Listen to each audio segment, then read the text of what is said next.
place where the magic happens. Conversations flow and the laughter snapping. Here at Netters Network, where the stories come alive. Every episode's a journey, every guest a drive. Netters Network, tune in for the show, where the headlines meet the heart, and we all get to know. From the highs to the lows, we've got it all in tow. Netters Network, where the world's on the go.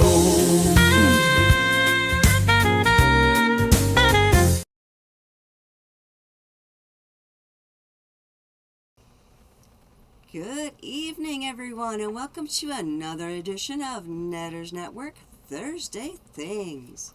Tonight I have a very special guest, and we will be introducing him in just a moment. But first I want to say a quick hi to the chat. I know there's not a lot of people in the chat right now, but I know that you will be filing in shortly. First up, it helps if I'm in EVMux and not YouTube, because I can't call up chat comments in YouTube. It would be nice if I could. And of course, first one up is Last Call with Torpicelli. Oh, hello. How are you? My co-host for tonight. And he says that he loves me too. Yeah, we're sickeningly sweet, aren't we? Let's see. Oh, and Troy is also saying to make sure. Okay, I can't read the tiny letters. How to make this bigger? Okay.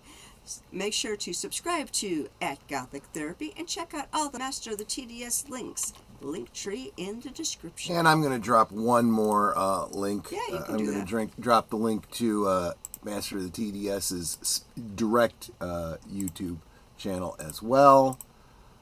Hold on just a second. Which channel is that? It is the Master of the TDS. Nobody should.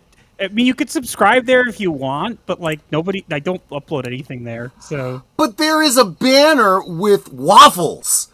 I mean, that in and of itself is enough reason to subscribe. I could explain the backstory there, where the Gothic Therapy channel used to be Master of the TDS, and then I changed it to Gothic Therapy. And when I pop in people's chats, they knew me as Master of the TDS, not as Gothic Therapy. So they'd be going like, okay, well, who is that? So I'm like, okay, great. I'm going to have to make another account. Another channel, for and that. Just use that. So I did.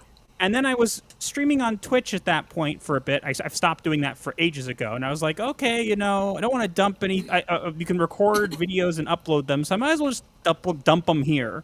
So I just kind of do that. And then I was like, well, not doing that Twitch thing anymore. I guess this channel just exists now. So. Yeah. No, I get it, but we like our social media to be social. So I want people to follow you in all the places. Exactly. Okay, just don't expect much content there. No, of course. I also want to say hello to the Proctophile. Welcome. I haven't seen you here before. He's saying good evening, folks. Proctophile is a good friend of ours and one of our moderators, so he's a really great guy. Oh, awesome. He's good people, is what you're saying. I would say calling him good people is too shallow praise. He's amazing. I don't doubt it. Not for a moment. Okay. If you can take over putting in the people coming into the chat so I that you my can say hi. sneeze. Absolutely. So yes. Usarn G says hi, Netters Network, and last call, Troy Pacelli. Welcome, my friend. Good to see you again. And no, since lunchtime, I have not yet found or even had a chance to look for a recipe for red velvet cake, but I'll maybe do that this weekend. You need a red velvet cake recipe? I was talking in one of my liquid lunches about how I want to get away from all the artificial dyes.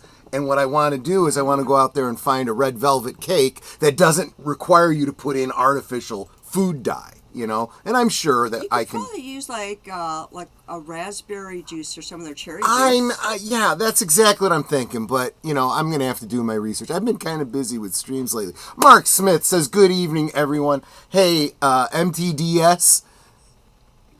I would say that's a new one, but it's not. But oh, okay. No, the calling MTDS. People call me a variety of things. So, Well, you're limited in characters, so I understand people shortening. no, fair enough. I just was like, I didn't really know how to respond to that, so I have to say hi. So, And thank you so much for the $5 super chat from Geek Flag with Nate Knows. He says, Bonjour, Netters, Troy, and welcome, the master of the TDS. We all appreciate you joining us tonight. So when we announced, it was just yesterday or the day before, right? One of our streams, Netter said that you were going to be her guest. Nate got real excited. He's like, oh, he's great. And I'm like, we know he's great. That's why we were so glad that he popped in and Yes. took notice of our little channel. Bonjour, of course, I try to. I try, and I'm not perfect, but I try my best to. I think it's important not just to be like a bigger voice out there, like whatever, Smaller channels doesn't really matter anymore. You have someone very big watching your channel and just never know it. And so I kind of try when I have the opportunity, which is not always that often, but when I have the opportunity, I subscribe with the Master TS account that we just talked about to pretty much Fair any enough. channel I can find that I know of or whatever. And then if I kind of just happens to line up where the time or whatever, when I pop on to say hi to people, I always like to pop in because not just for me, more for kind of I want people to feel like they're being heard and I want people to feel like they're being seen. And that's exactly how we were feeling when we saw you. So thank you so much for that. Don't let the flamethrower put you off. I'm pretty harmless. Well, no, flamethrower actually is like, oh, cool. And Matt Smith says, hello, Netters Network. It's nice to meet you and to be here. We certainly enjoy hanging out with you. And okay, yeah, you haven't gotten over to the MeWe group. That's fine. And Agent Boomer, my sidekick for Last Call on Friday nights, and the host of Geeky Geezers on Sundays. Here to say hi, Netter. Looking forward to hanging out with you again tomorrow. Actually, the color previous to dyes had more to do with the pH of the batter. Or in one, tomatoes. See, that's what I'm looking for. That's the kind of history I'm looking for. Actually, I should probably go over to, what is that? Tasting History and see if he's ever done anything on red velvet cake. Maybe he has. Or suggested to him, maybe. And now, Nate, you're pushing it, but, I super appreciate you doing so. So he's kind of hoping that maybe we can get the Writing Raven on some night in the future as well. Could you put in a good word for us? I think I have a way of doing that. So yeah. You kind of have a direct line, right? Okay. Well, hold on one second. Hold on one second. Uh-huh. They want to know if I'm filming sometime. Not tonight. Well, yes, sometime. Scheduling. Yes, but would you come on? Sure, if they want me. She says sure. Of course we want Awesome. her. Yeah. I don't know Absolutely. if she can hear or not. So No, probably not, but that's funny. Now, let me do this properly. Let me introduce to you Absolutely. my co-host for tonight, that guy at the end of the bar, the love of my life, Troy Pacelli. How Hello, you doing hello. tonight, sweetie? And what are you sipping on? Well, because it's not the weekend yet, I'm It is for sipping me. on it is for you. I'm sipping on an A&W, a diet A&W. And I'm actually drinking regular water, but I've got, I think it's pink lemonade mix inside, so that Is I it got a good? little bit of flavor. Is it one of the ones, or Um, was it a different one? Actually, two tiny letters. I can't read that. Where'd you get this from? I've had that for a while. It's wild berry is what it Okay, says. so I'm drinking wild berry. It's one of these little flavor packet things.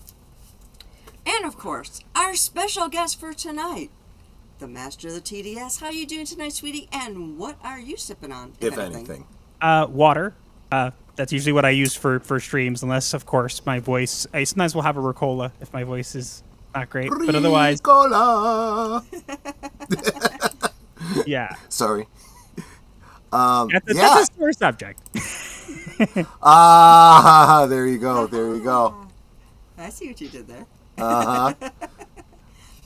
So, Well, no, actually, because we have a clip of Raven yelling at me in one of our intros for our stream. So oh, and hello to Curtis Selby. How you doing, sweetie? I know I just saw him in there, and my chat jumped. So I'm gonna say hello in the YouTube chat. Absolutely. Well, try to find the other one. Jonas saw my. Okay, so I'm actually I don't do a whole lot that I'm proud of on social media. If anything, I'm kind of a derelict on social media. But I posted one today, and I said, I'm not one who's big on autographs and celebrities, and I wouldn't want to spend the money that it would probably cost for this, but I would love to get my picture taken with Ewan McGregor, post it on social media, and caption it, "Look, I got my picture taken with @Jonas J. Campbell." Jonas responded and said, "Do it!" I'm sorry. We also want to say hello to Final Fantasy. Excuse me, Final Fantasy. Do you need a Ricola? No, I need my mouth to work properly so I can pronounce Fair words. enough. Final Fantasy fan. My words just don't want to work. Understood. And of course I mentioned Curtis Selby. There we go. And I know I saw somebody else. Where'd he go? There he is. Deleted Scenes. How you doing, sweetie? Did I miss anybody? If I missed you, please let me know, because I gotta say hi to my sweeties. Oh. And I'm gonna butcher this, Fizzoso corner. Welcome. Good to see you. It sounds Italian. You should be able to pronounce that. Well, it's also these old eyes trying to read.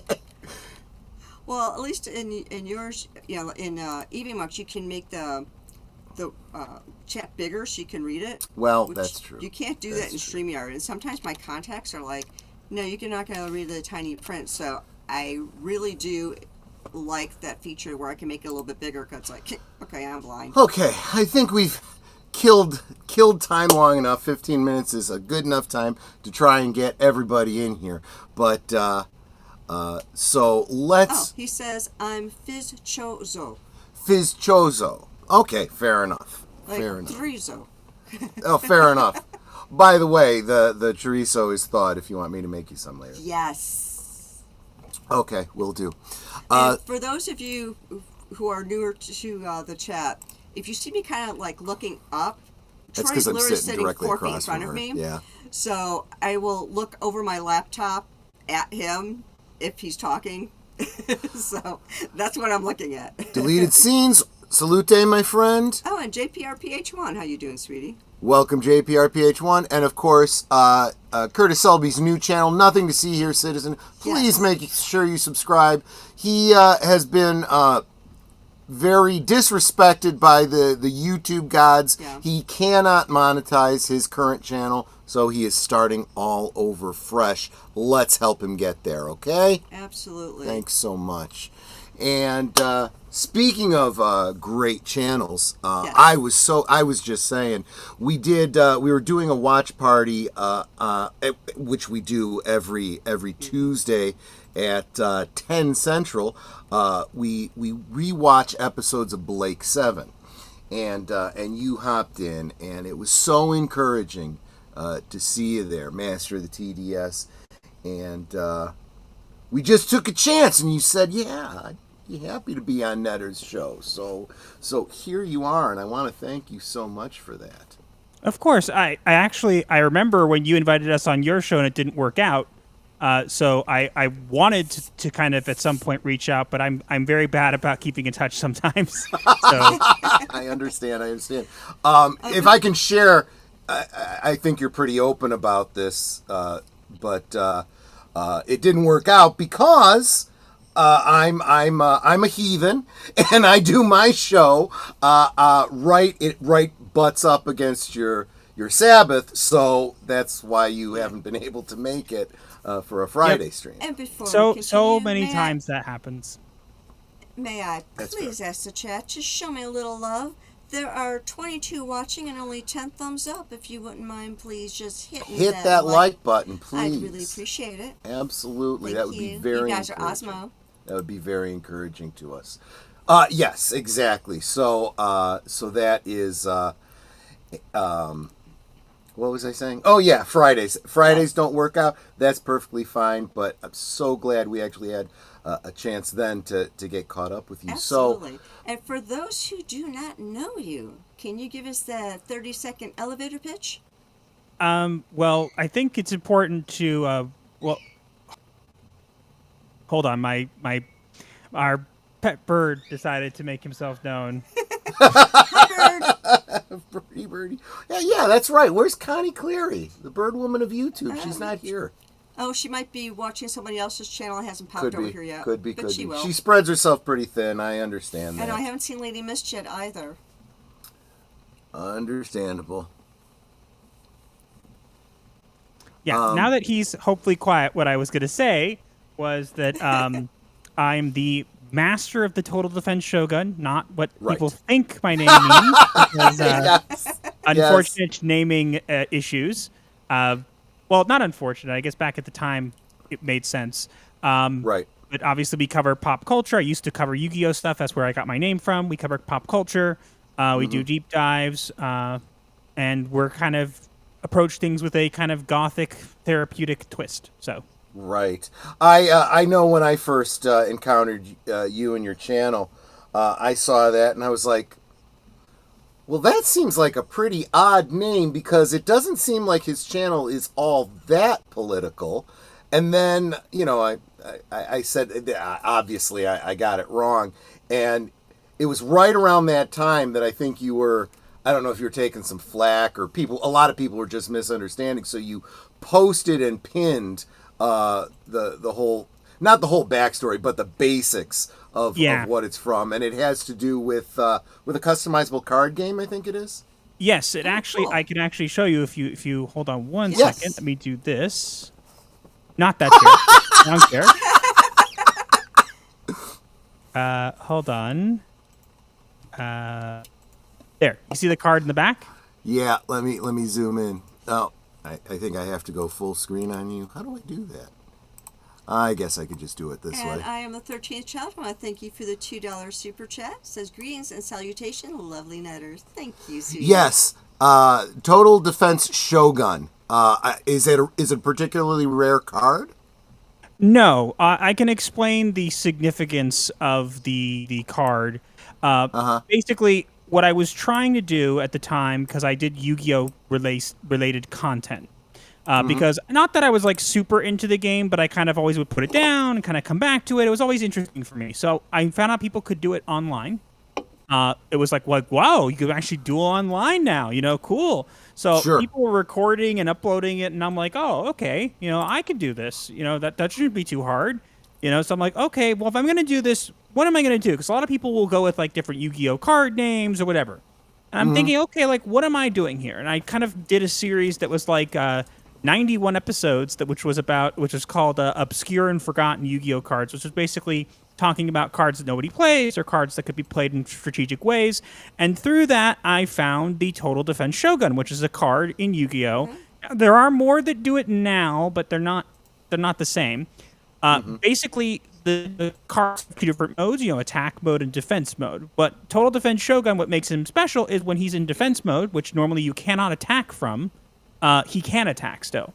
So I kind of like that because I was like, defense is the best offense. That sounds like me. That sounds like something I can get behind, and I like this design. Okay, I'm gonna make that my centerpiece. But what name do I go with? I can't just call myself the Total Defense Shogun. I'm like not Japanese. I'm not. So what am I gonna do? Well, people like to do longer names. So what am I gonna do? Oh, I'm gonna call myself the Master of the Total Defense Shogun. That makes perfect sense. Okay, but that's a mouthful. How do I shorten that? Master of the Total Defense Shogun, TDS. Boom, there you go. And then later on, that TDS meant something completely different. So exactly right. And people don't take the time to actually, too many people assume, and we know what happens when you assume. Yep, and I want to say hello to The View with Drew. I'm doing great. I have awesome news. I made a new Lego Marvel short on my channel, Lego Deadpool Part 3. So there you go, folks. Make sure that you you subscribe to The View with Drew. Hit that notification bell. Check out some of his Lego builds. Absolutely. So how long have you been doing the YouTube thing? That's a tough one. I've been doing YouTube for, I guess, quite some time now, but I did have a break where, because as I said, I used to do Yu-Gi-Oh content, did it for a while, got to about 300 subscribers, things were kind of okay, and then there was a, not like anything bad, but there was a little bit of harassment, and it became kind of a little bit heated, and I was much younger, and I was like, this isn't for me. You know, people were trying to find out my real name and all this kind of stuff. And I'm like, okay, I have 300 subscribers. I'm not a big YouTuber. This is ridiculous. I'm, moving on now, And so I kind of privated the videos or left them up there for a while and whatever and kind of left. And then during COVID in particular, what ended up happening was I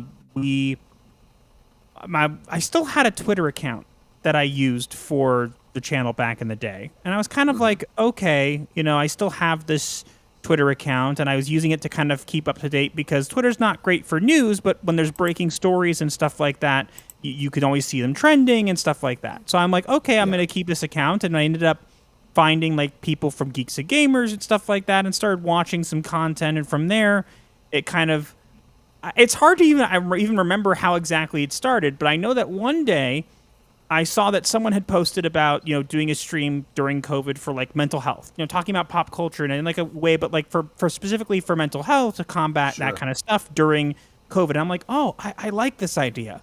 So I just, quote tweeted it and said like, oh, as a therapist, I think this is important. And the person actually invited me on and I went on for a stream for the first time in over 6 years.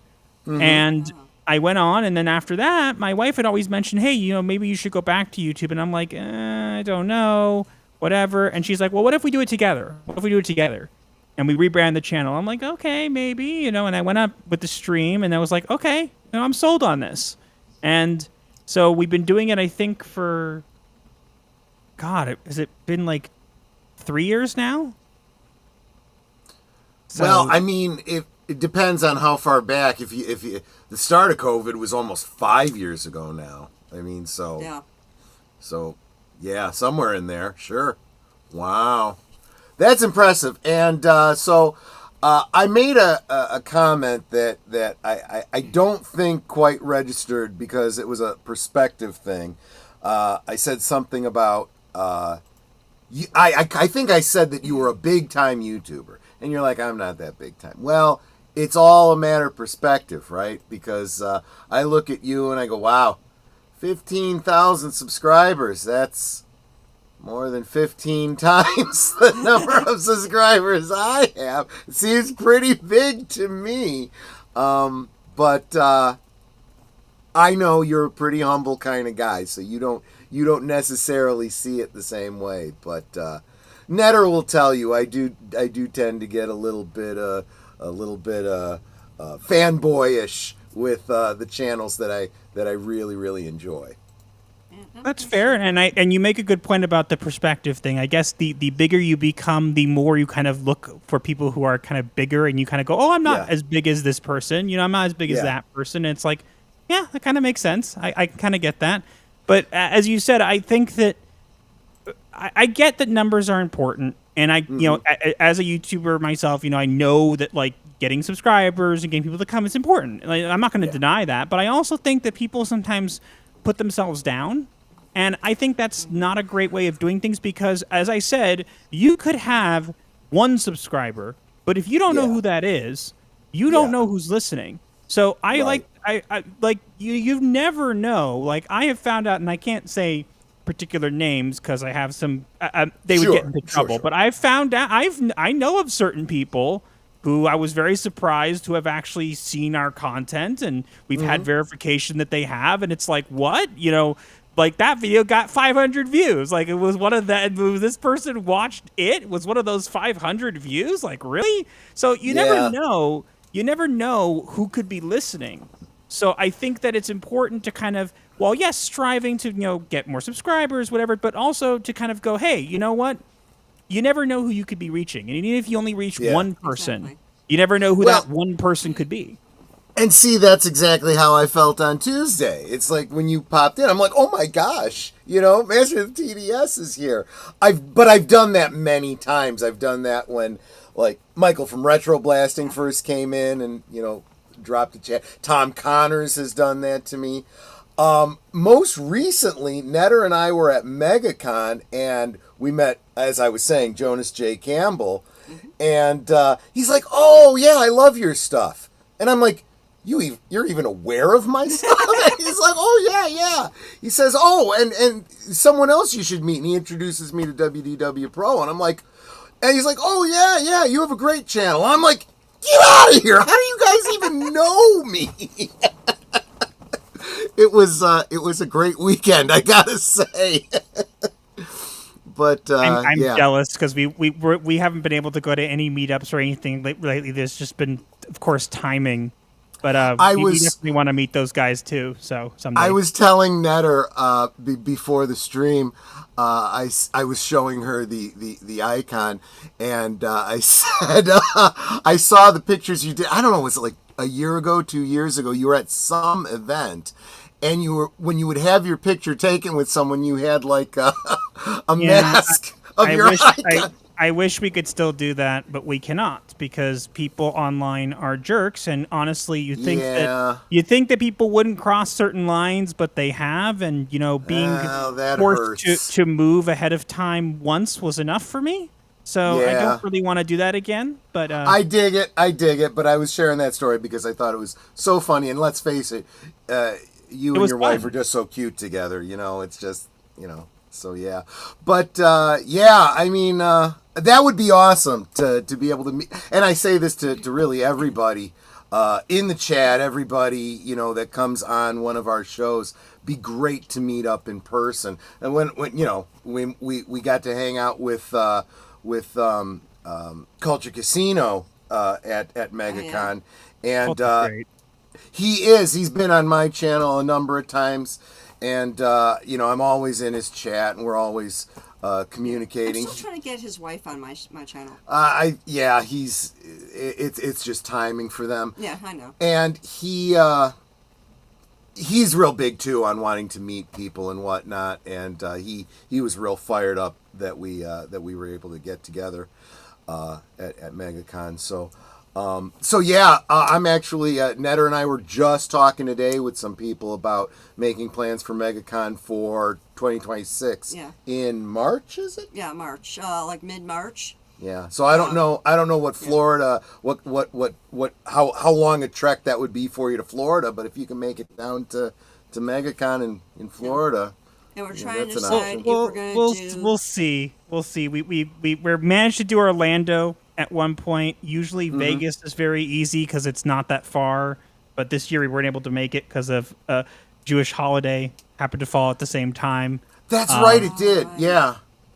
Yeah. So again, it all depends on timing and the ability. Like if the ability to even do it to make it work, because also people forget that like food is a huge thing for being there when you only eat kosher. And it's like, well, if you go somewhere and they don't have any way of getting kosher food, then you can't go there. That's just how it is. Like you have to bring it all with you. And it's it's like, oh great, now you have to make sure you don't forget your toiletries and don't forget your lunch. It's like back at school again. Yeah. Exactly. Yeah, I don't know how long a trek that is. But especially if you're flying, oh my gosh, there's only so much you can carry, right? The better option if food is involved is if you're driving, because then you can bring coolers, Exactly.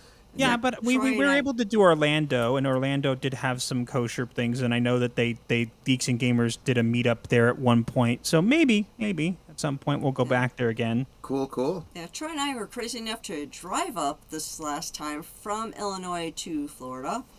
Took all of 18 hours. I'll do it again. But the thing is, we were able to bring with us whatever we wanted. We didn't have to worry about checking bags or having too much stuff to carry. And if we bought anything, True. we just threw it in the trunk. You know, we didn't have to worry about having to try and pack it into a suitcase. So that was the nice part of it.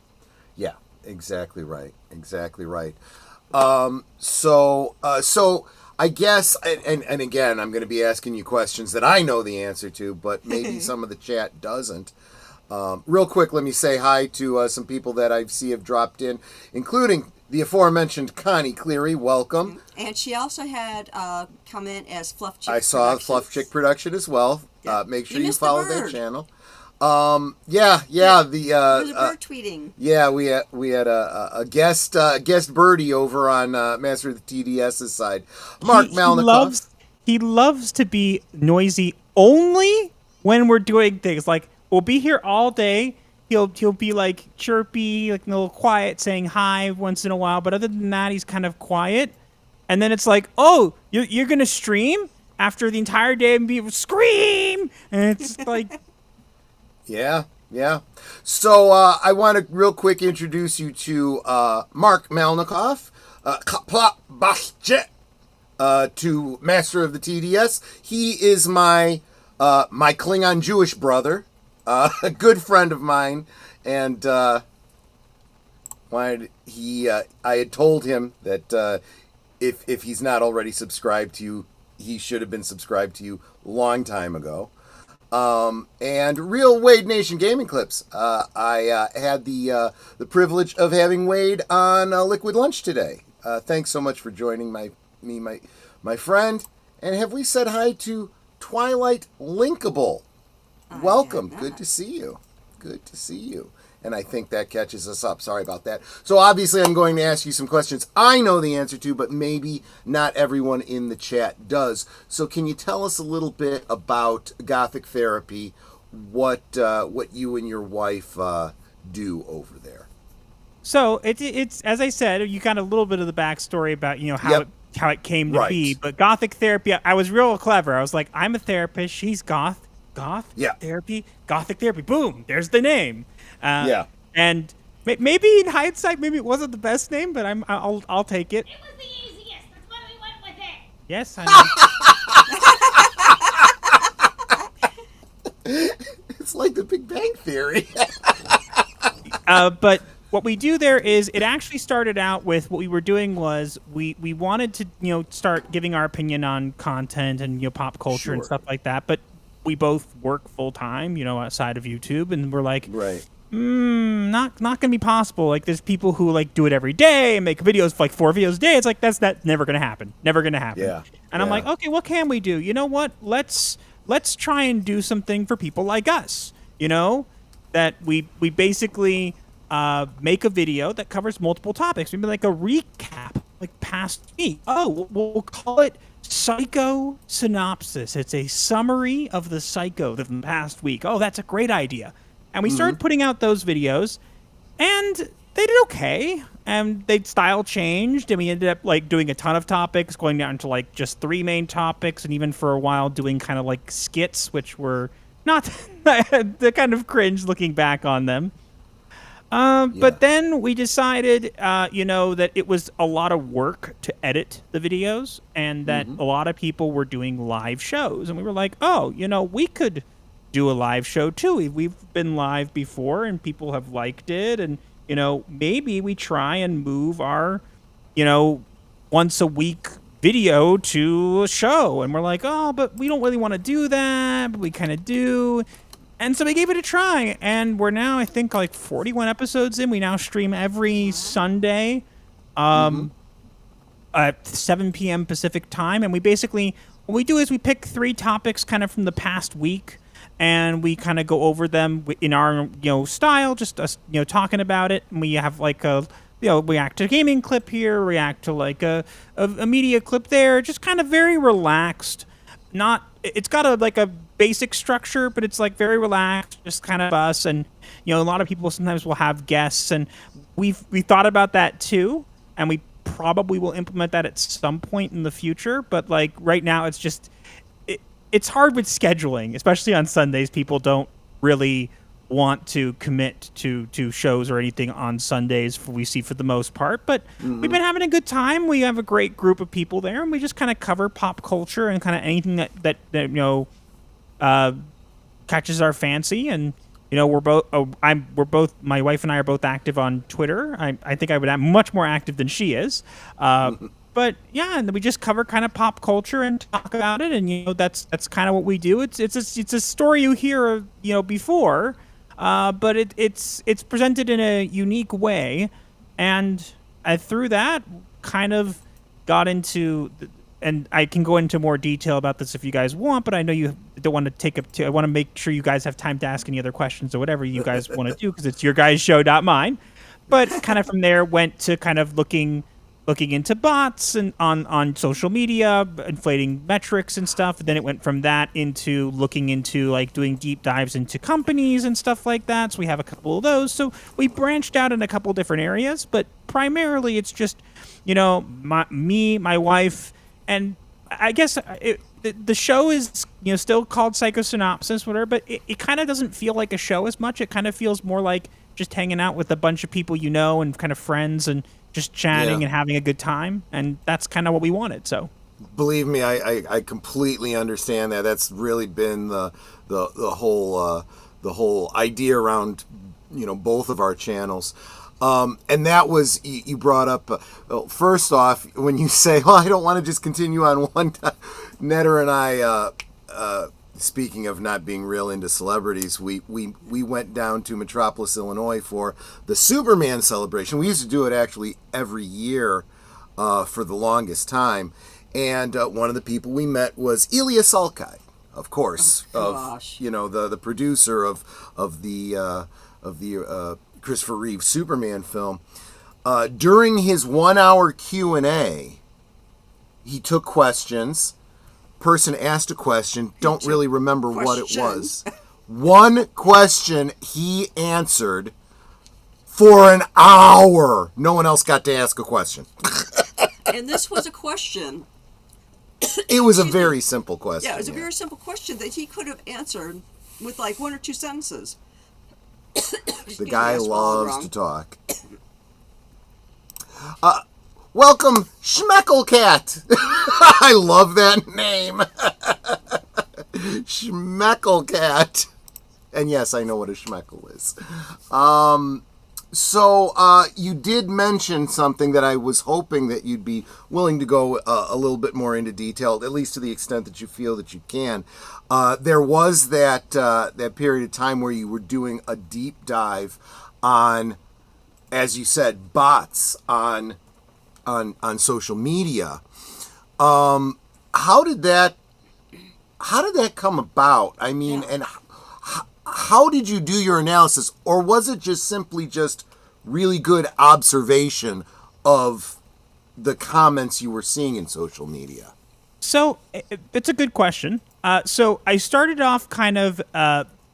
I can remember the exact time when this all started. Basically, one day I noticed that there was like news going on back when you could still see likes on Twitter.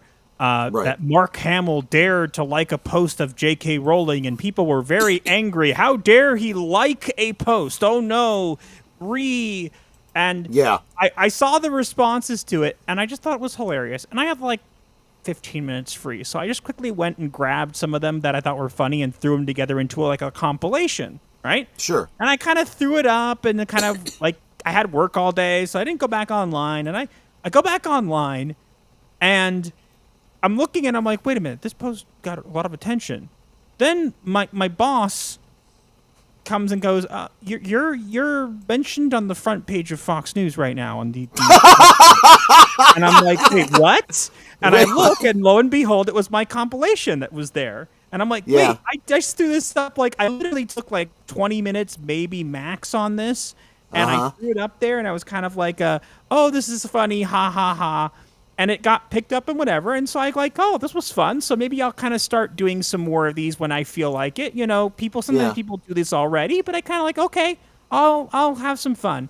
From there, when you start paying attention to comments and stuff like that, you start to notice certain things. And I guess I remember exactly, I forget the name of the game, but there was a game that came out that had some controversy around it. And so I wanted to get some crazy reactions from people. And I went and looked, and I noticed that there was a strange trend. That some of these comments, they looked very similar. Yeah. And they were, like, promoting the game. I'm like, wait, what is this? So I kind of made a note of it and didn't really kind of touch on it that much. Just kind of was like, oh, this is interesting, and kind of just moved on. What I ended up finding out, though, is eventually I kind of went back to it and kind of looked around, and I noticed that certain keywords and phrases and stuff. And long story short, people are like, oh, you're really good at finding bots. And it's like, no, I'm just very good at knowing what to look for.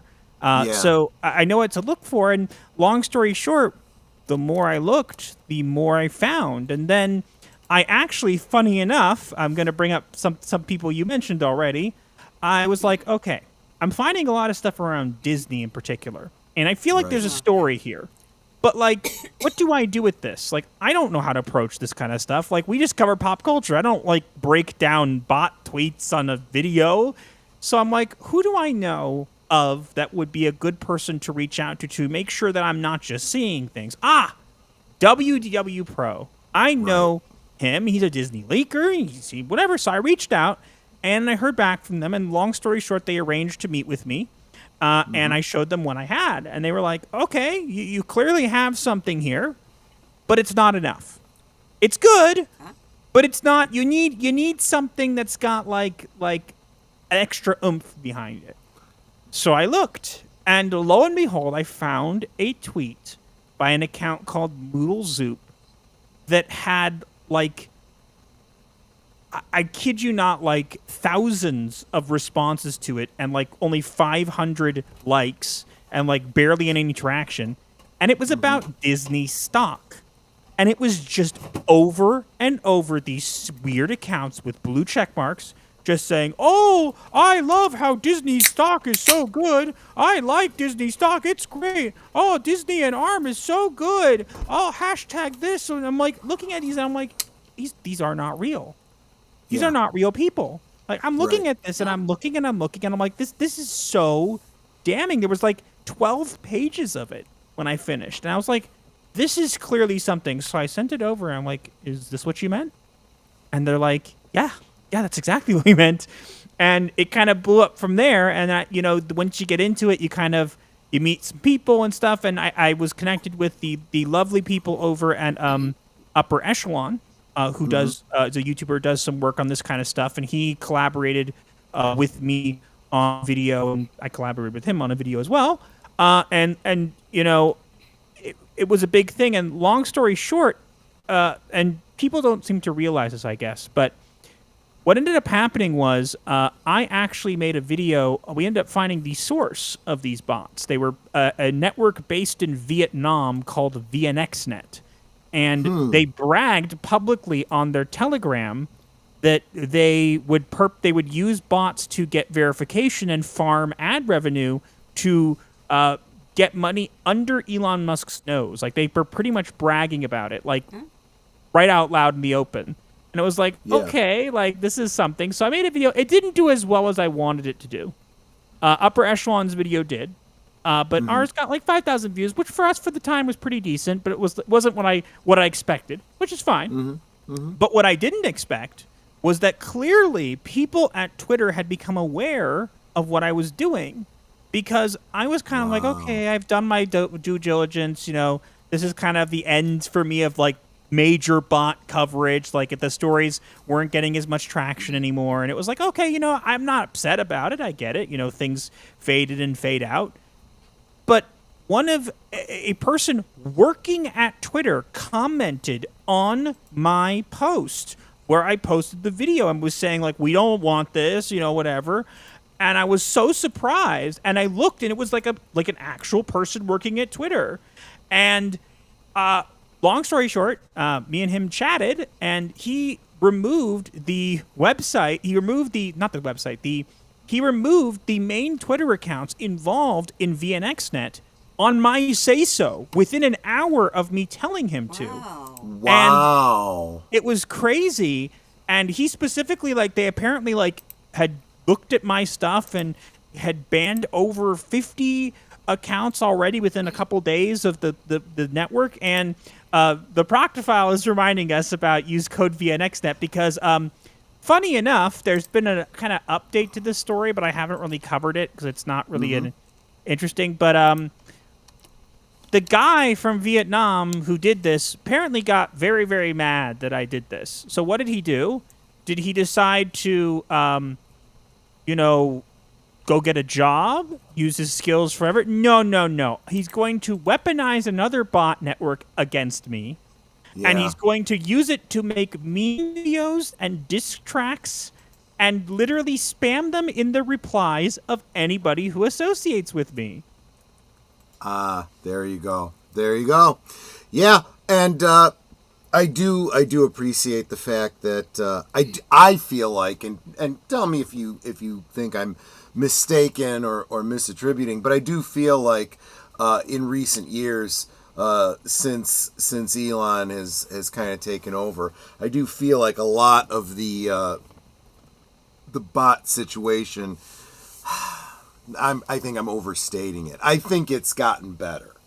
Would you agree with me on that? I'm going to have to push back on that and say that, and I'll say because it's gotten better, as in there are certain kinds of bots we don't get as much anymore. Remember the free nudes in bio? Yes. Those bots were really annoying. So we don't get as many of those.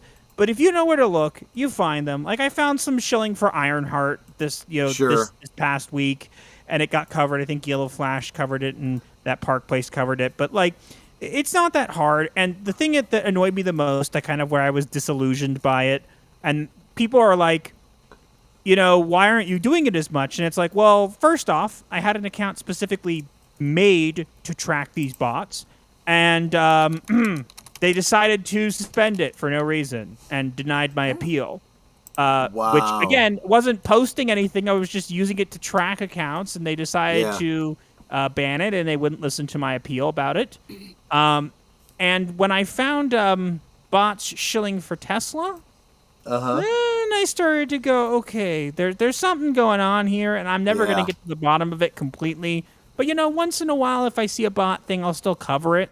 We have done videos in the past,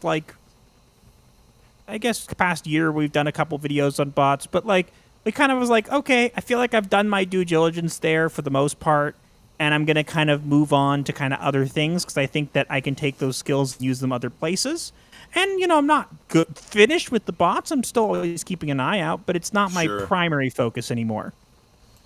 I like that, Corey. Super hot Chinese Russian bots with a few pics of cats, flowers, sunset, and a few with emotional quotes as bots. Yeah, exactly. So, and the other thing that I find, and honestly, I think I'm getting to the point where I can't tell sometimes the difference between bots and just really stupid people, because people drop comments and they engage you. Like if you try to correct somebody or you give a counter point of view and they just start a back and forth with you, it's like, am I talking to a real person or is this like some sort of chat bot kind of thing? Either way, I realize I've gotten roped into, giving attention to and okay, here's how you can tell. A stupid person can't spell. Yeah, but bots sometimes can't spell either, especially if it's using a translation program. But I thought when you said you were going to push back, you can find the bots, because where I find them most annoying is when I go into my direct messages. Now, luckily, X has gotten pretty good about separating out the people I regularly communicate with and, all the stock tips and the, fake girl with a man's name sent you a picture, Yeah. Corey House says, check your followers daily. Whoop, where'd it go? You don't get notifications for some bots. Oh, interesting. That's true. Interesting. I would also say, and I encourage everybody to do this just generally, it's just my opinion. And look, maybe I'm a minority in this. don't have your DMs open for anybody to message you on Twitter. Just don't. I know that people are like, oh, but what if someone wants to reach out? And it's like, I get it, I do, but like, if someone really wants to reach you, they'll reach you. Like, there's plenty of ways to do it. Like, there's email, there's Instagram, there's whatever. Like, I had someone reach out to me. I was on a show yesterday. Someone reached out via Instagram. Like, and and also, like, you get these weirdos who, if you dare to criticize them online, will just DM you and start saying terrible things. And it's like, I don't need that. I don't need bots in there. So I just kind of make it that unless I'm following somebody or unless I reach out to them personally, that they can't. And maybe it does stop some opportunities for me, but I kind of feel it's a good trade-off in a way, because I see people who are like posting like, this bot problem's terrible, and they have like 50 messages from bots, and I'm like, I've never gotten a single one, because they can't do it. I get that, and the last thing you want is some crazy game journo reaching out to your wife and trying to get you divorced or something like that. or messaging you, or unblocking you to comment on your posts, or coming into a chat where you were on the stream, the person that she's suing, just because you're there, to get annoyed at you because you dared to kind of call them out and say like, hey, stop being a jerk, or I'm going to look into you, and you don't want me to do that. And exactly. Weaponizing the anonymity. I get that. I actually had someone that contacted me once that Troy and I had been guests on his channel, his Twitter channel, and then he messaged me later, and he goes, oh, by the way, I see you have contact with such and such person. You really shouldn't have any contact with them. They're a horrible person. Da, da, da. And this happened to be a friend of ours. We're like, thanks for the advice, but no, we're not going to cut contact with them because you don't like them. Yeah. Like, there's some really weird people out there, and it's best not to engage. But yeah, I mean, I know you've been through a lot. You've got some more stories, and I'm sorry about that, but at the same time, I want to say that you're gonna push back on this. I know you are. You're kind of a trailblazer. You've gone there before, and so you can kind of point out some of the pitfalls for the rest of us, and I really appreciate that. I'm actually not going to push back on that, because I kind of agree. That's kind of the point. There you for go. me. Like I want to be a trailblazer. You never know. You tell somebody, hey, if they want to make a YouTube account, like they might go, oh, I don't want to do it. No one's going to watch. No, make it. Yeah. Who cares if nobody watches your stuff? You do it for you. You put your voice out there. Exactly. You never know who may hear it. So if I can blaze a trail and show people that, hey, all you got to do is find a niche, find your place, and push forward, even if it takes a while, and even if it's not always that quickly. Momentum is less about gaining a bunch of attention fast and more about maintaining it. So if you are even just maintaining the audience that you have, let's say, for example, I'm using us as an example, but we stream once a week. So if you're maintaining the same amount of people each week when you stream, that's good. Like, you don't need 1,000 people watching you. If you can have, even if it's just a dedicated group of people who always come, those are people who want to hear what you have to say. And they will grow just because you're from natural means. Yeah, I mean, if I can quote Del Griffith, right? People like me. I like me. My wife likes me. That's really all. That's really all you need. And in theory, that means you will just continue to accumulate more like-minded people that get your, if you'll excuse the term, your brand of crazy. you're crazy, all right. I do have listed below your link tree. You're not on Facebook, right? No. So the reason I'm not on Facebook, and I'll say this, I used to be a while back. Same here. One of the reasons I'm not there is because, again, keep in mind, I left YouTube for a while because I was being harassed and people were trying to threatening to dox me and whatever. Sure. When I had 300 subscribers, you kind of go, well, wait, that doesn't make any sense.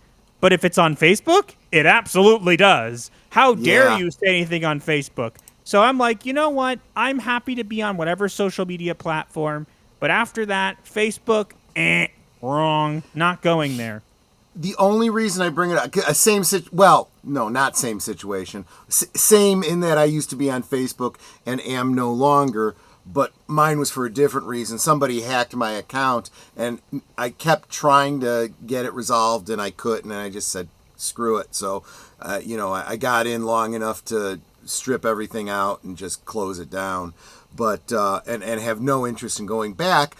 I was probably going to end up leaving Facebook anyway because of the content, and that's why I was bringing up Facebook. I was talking about this with Real Wade Nation Gaming Clips earlier this afternoon, that Facebook has a lot of these groups and pages that literally are bot created. They're bot created. The artwork they put up is created with AI. The stories they put out are AI, and the communication, the comments are all AI. Yeah. You can Yep. it can very obviously tell, and I'm like, this is absolutely ridiculous, and it seems like there is absolutely no check on that at all. Yeah. And the only reason I'm still on Facebook is I'm the mod on a couple of different groups, and that's the only time I go in there is to see if I need to take care of anything, but I don't post on there or anything like that. And if there's like a handful of sellers that I might be in contact with, oh, you got this thing that I'm interested in, do you still have any, or I'm interested in buying this. Other than that, like I said, I don't post, don't do any of the other Facebooky stuff. It's just manage my groups, which I'm slowly getting out of, and that's really about it. Final Fantasy fan brings up a great point. A quote from the YouTuber Literature Devil. Would you rather the unremarkable court jester in front of a million people or a rock star in front of 1,000? I'll tell you something.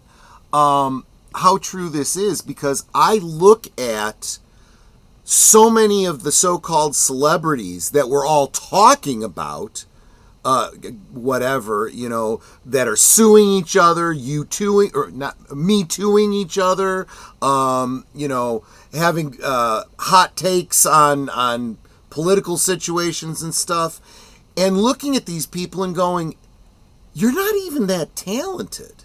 Literally the people I follow on YouTube are, for example, have better chat shows than, say, The View, right?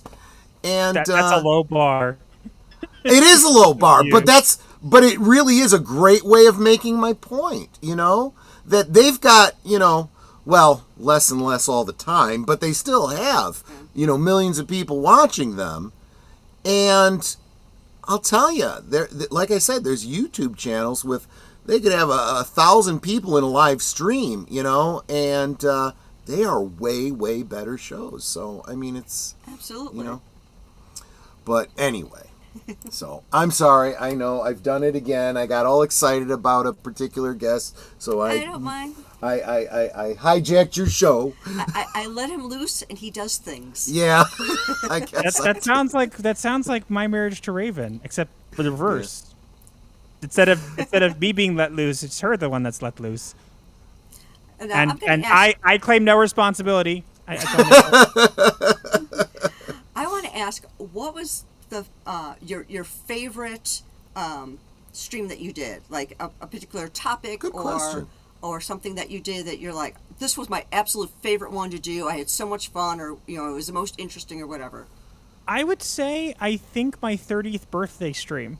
I don't usually stream for my birthday, but we did, and we managed to get some kind of pretty big people. We got that Umbrella guy and a couple other people to come on, and Yellow Flash was even in the comments and or the chat and stuff. It was nice. It was fun because it was laid back. There was no particular topics planned. It was just a bunch of people hanging out.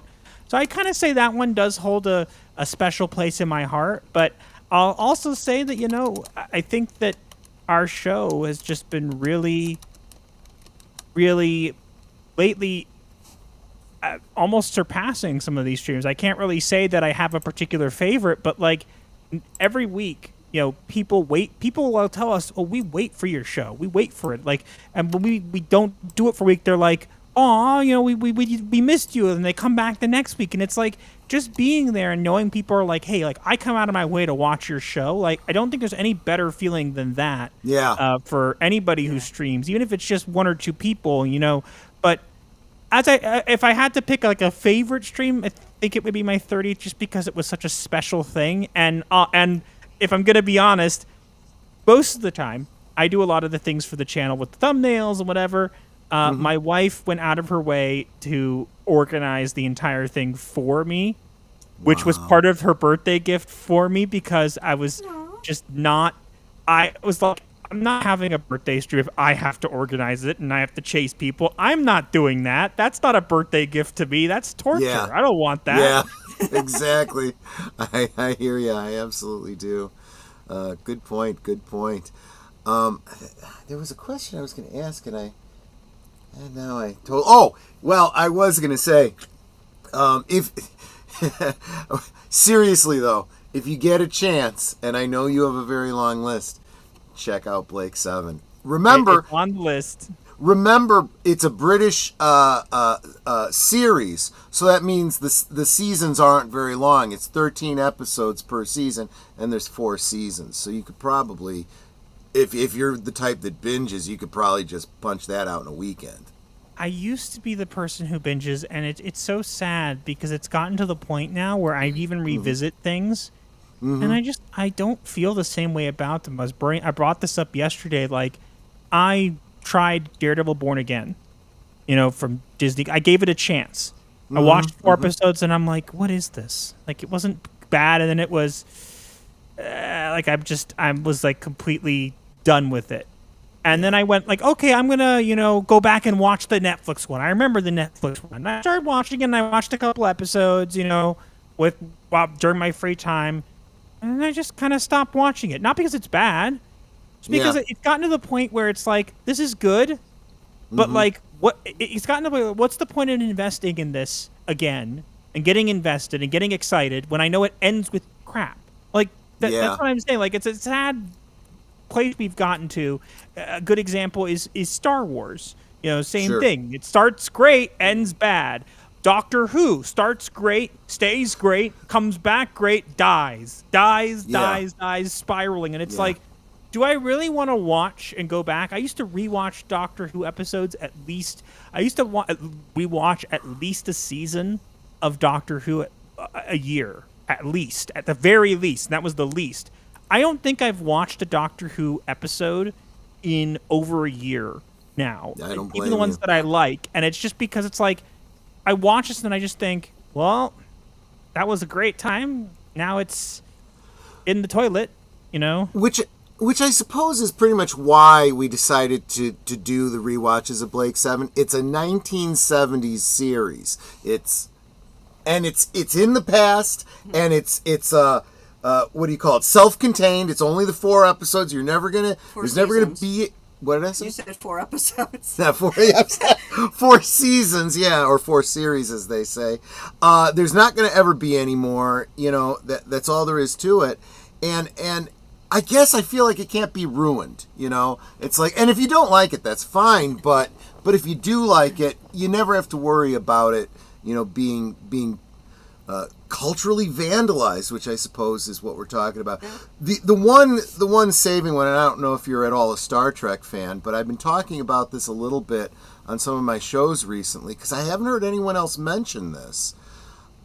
If this Skydance merger goes through, and as everyone believes is the case, that Skydance doesn't want to work with Kurtzman and thereby does not renew his contract, I don't really see any other option for Star Trek other than to decanonize anything that came out under Kurtzman's time, just simply for rights related reasons, for the same reason that we didn't like it because it was completely different from all the rest of Star Trek.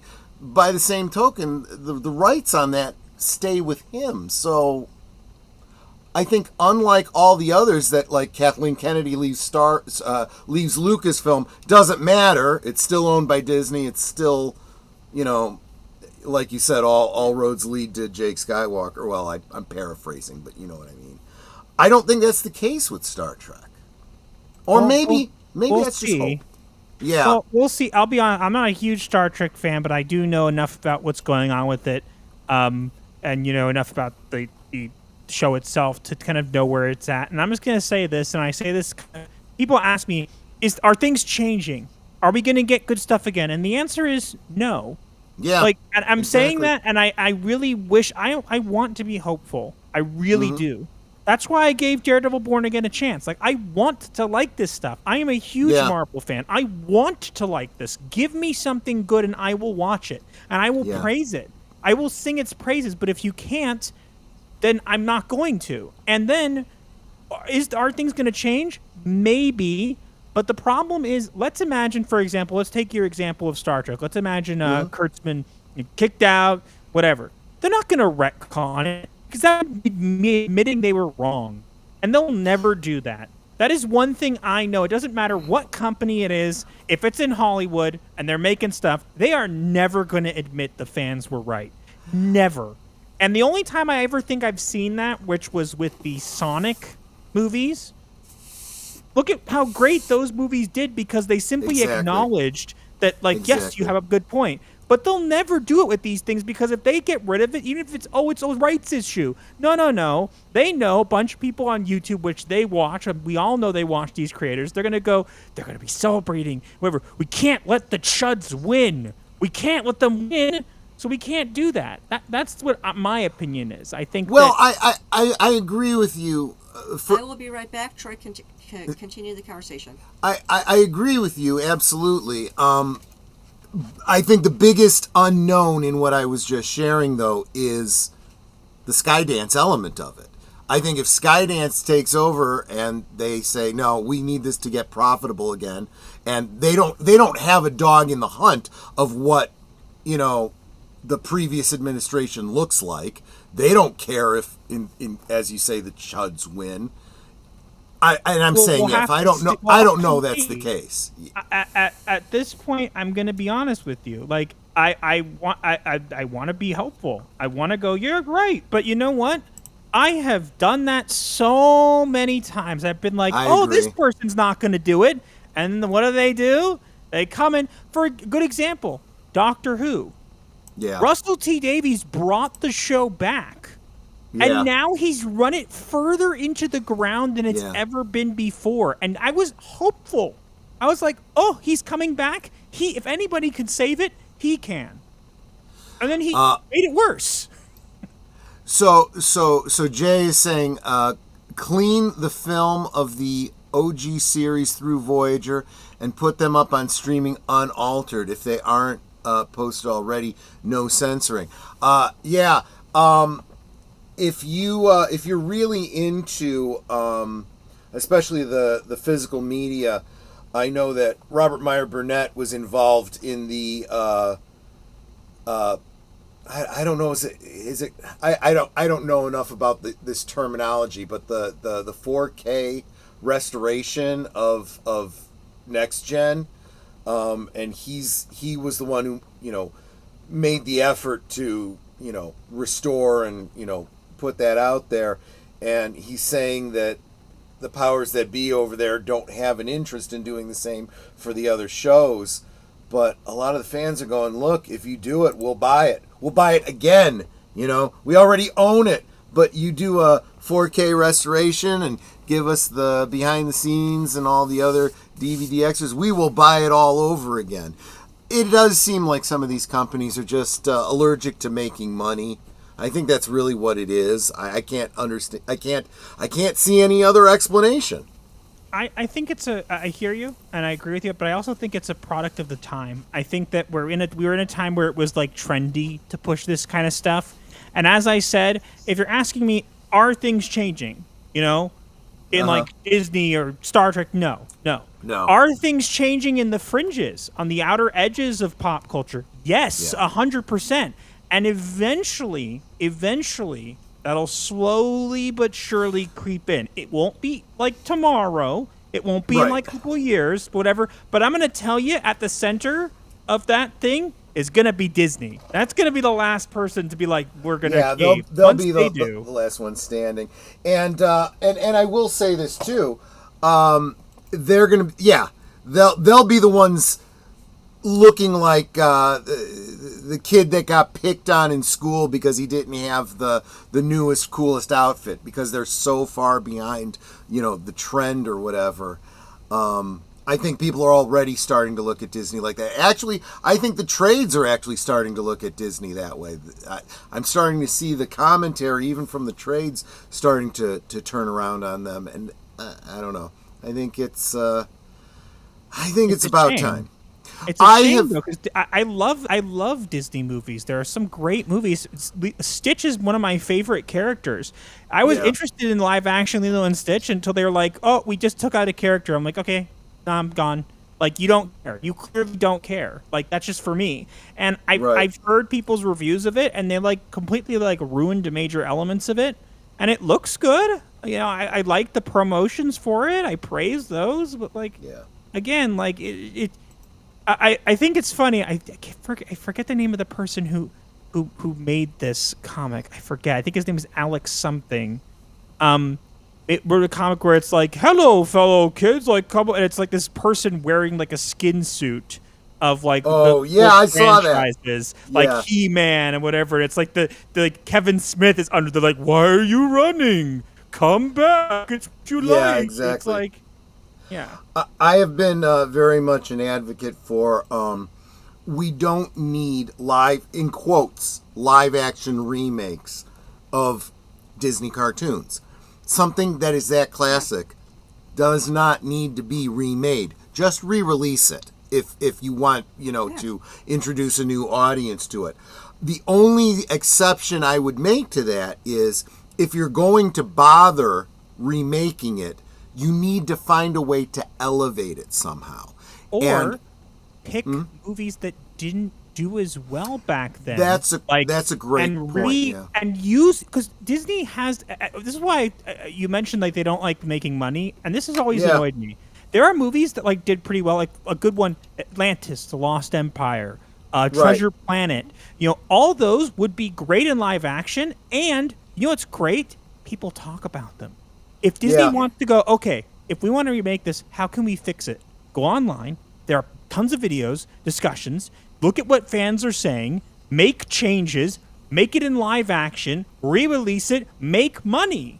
Yeah, exactly. In fact, I was just thinking Treasure Planet, because it's like you just spent $5 billion to acquire, Lucasfilm, but let's face it, Star Wars, when you literally could have remade something you already owned. You could have remade Treasure Planet. You could have remade Black Hole, and if you did it well, you could have had a whole brand new franchise. But no, they Jay didn't. even says re-releasing old films from the vault kept Disney going for a while. Yeah, that's exactly exactly I love right. seeing some of those old films. I am gonna though say that what I was getting at with the whole, if you can elevate it, I would argue that because we did a rewatch, I think it was on my channel, of the live action remake they did of Cinderella, which I thought was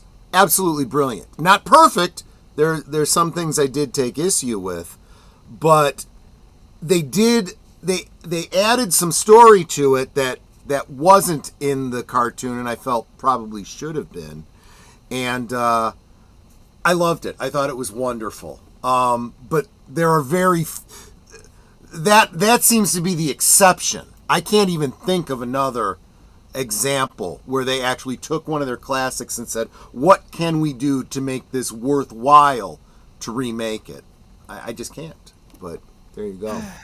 we live in such a crazy time. As I said, I think that there was a alternate universe somewhere where Disney decided we're not going to remake any of the movies that did well. We're going to remake the ones that did badly, and we're going to remake those in live action because we want to do live action stuff. And then they did great jobs with it, and we got a ton of movies that were remade and in live action that were ones that people actually wanted to see. But we're never going to get that now. Yeah, I think part of what Disney's problem is too is they think fresh is gender swapping and race swapping characters. Oh God, that's not fresh. It's not. Yeah, it's not anything that anyone wants. It's like no, and that's not working. Final Fantasy fan has a great comment here. Sometimes listening to the fans can be a double-edged sword. For one, time's a cruel mistress. Second, it goes into a pattern of franchises. The fourth snake-covered classic, expansion, and retro. Yeah. So timing is absolutely crucial. Sometimes what makes something a classic really is lightning in a bottle, and you can't reproduce it. And I'm going to say that another thing about listening to fans, in addition to this, is I feel like sometimes listening to fans, you can take away the wrong message. Here's an example. Here's an example for you. You brought up earlier when they listened to Sonic the Hedgehog, right?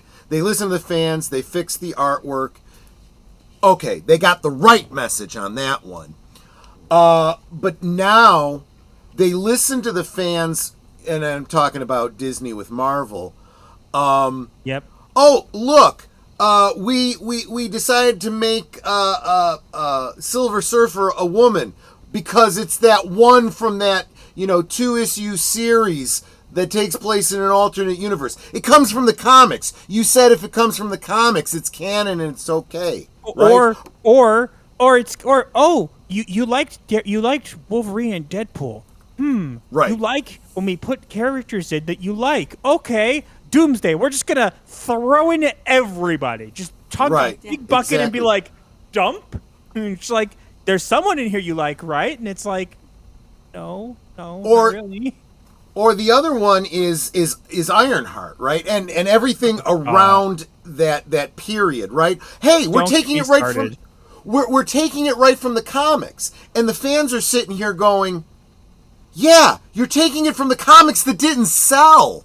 The ones that we didn't like. Do you think we're going to like it more when you make it live action? You've got I love what they're doing with it. It's so funny. Well, yeah, and I think a lot of people are getting a lot of content out of it. But you've got 60 plus years of classic comic book stories that people love, and you're using, we're following the comics to justify the postmodernist, let's face it, frankly, Marxist storylines of the past decade that people didn't buy. That's what I'm saying. They say they're listening to the fans, but they're taking justifying the wrong messages from them. Yes. Yeah. And they're 100%. they're using it to justify what they. Oh, I'm sorry, I didn't mean to take down boomers. I suspect Sega stepped in and set Paramount straight on how to portray Sonic. You would know more about that gaming aspect than I would. Maybe, or some people have speculated that it was a marketing thing. And you know what? It could very well have been, but you know what? It was clever marketing then. Like, I'm not going to deny it. Like, if it let's say it turns out that it was marketing. Well, it worked. Yeah. I can't get mad at them for that. It worked. Yeah. Yeah, But, absolutely. Speaking of Ironheart, though, do you want to know how amazing Disney is for doing this? Do you want to know that they're going to have a drag queen in it? Do you know that? I saw that. Yeah, I saw that. Wait. Do you know what the drag queen's name in the show is? No, I don't. Slug. Wow. I kid you not. That's Code just brilliant. Slug. That's just, this is the other thing too, that they're always talking about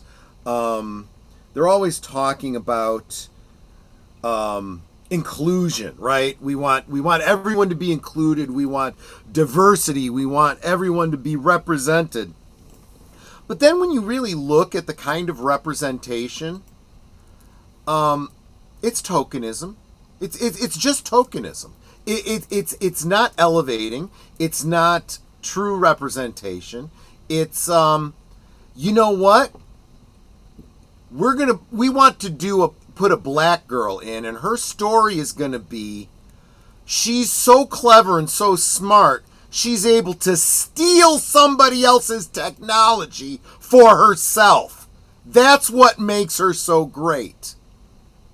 It's funny because she doesn't just people to get like, oh, she doesn't steal it. No, you're right. She doesn't steal it. What she does is she takes Tony's stuff, reverse engineers it, which is much less intelligent of a thing. It's taking something apart and putting it back together. It's not as you don't need to be a super genius, and then making some changes, and then again, I want to make very clear. People are like, you don't read the comics. Oh, I read the comics, especially loved the part where she stole the stuff to make the armor from MIT. And then, wait, I love this part.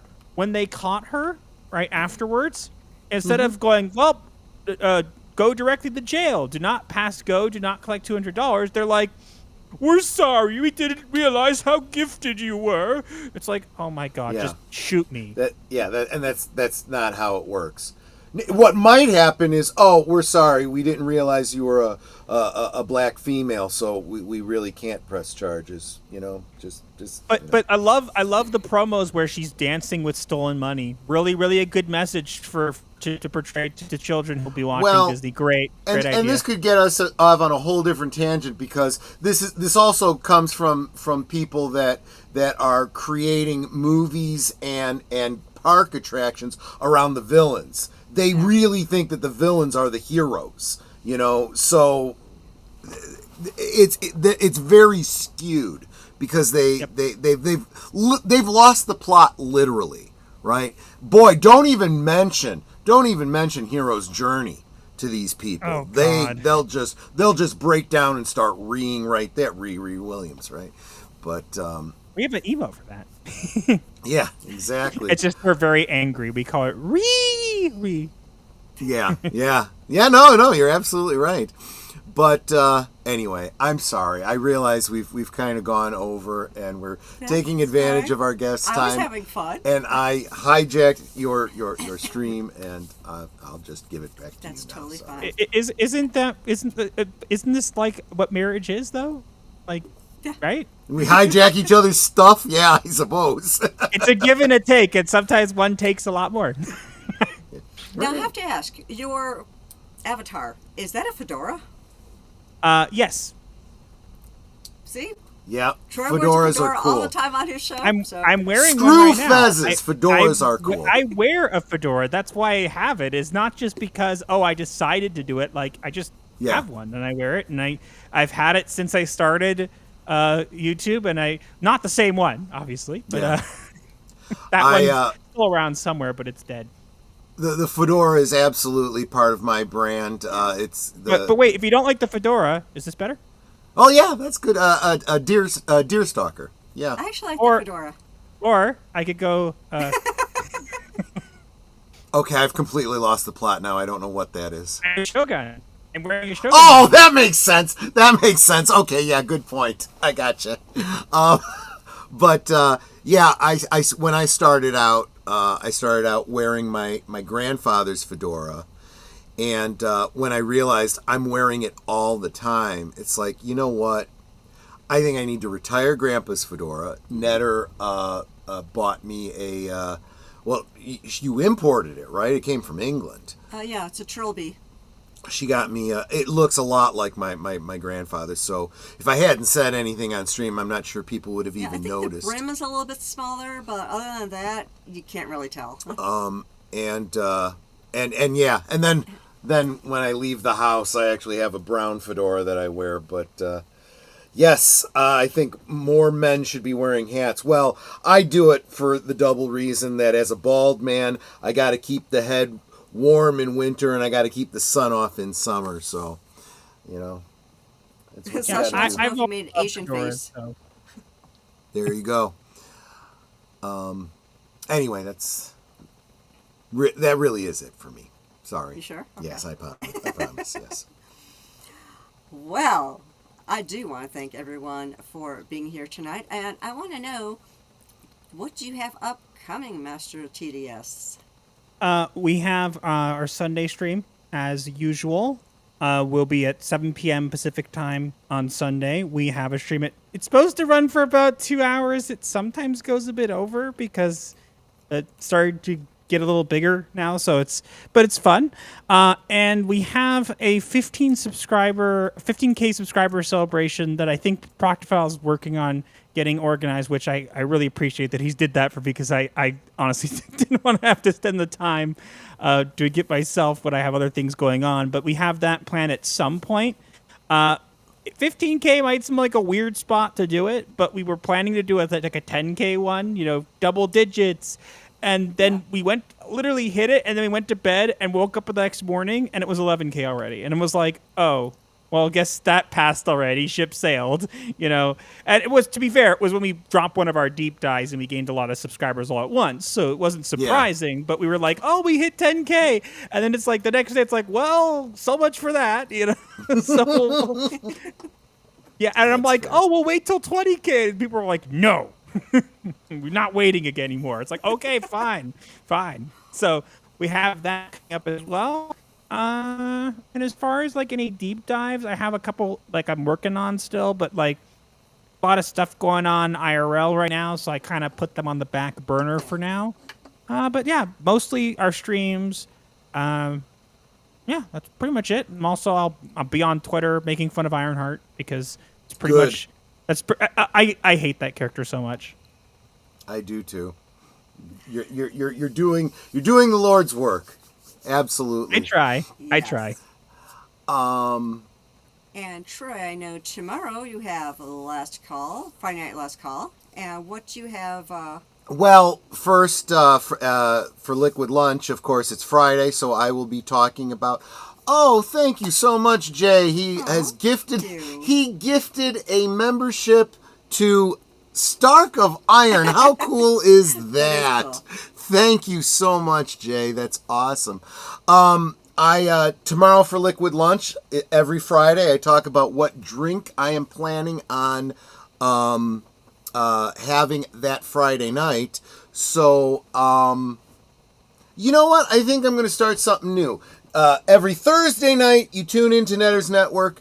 You get a preview of what drink I am planning to talk about on Liquid Lunch on Friday.